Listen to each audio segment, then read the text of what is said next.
Nandito naman ulit ang inyong likod. Nagbabalik si Kuya Jumong. Matagal-tagal na pong panahon na hindi tayo nakapag-vlog. Dahil matadaan-daanan po tayo ng isang mga disaster. So ngayon, meron akong kakaiba nitong kakaibang puno na sinatawag nilang magic. Ano kaya ang magic? Tingnan ko natin. Ito po ang sinatawag na magic fruit. Hindi ko alam kung bakit magic fruit to. Wala naman itong magic. Kaya nakain po ng dragon. At ang tawag nito, at trivia natin ngayon, ang tawag nito sa scientific name ay, ano pa yung magic? Crocodile Fructus. Crocodile Fructus. Ito yung tinatawag na magic fruit. Marami po dito yung magic fruit. At matigas ang kanyang bunga.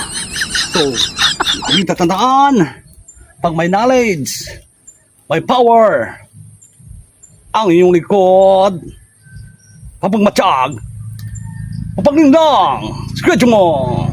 Bye-bye.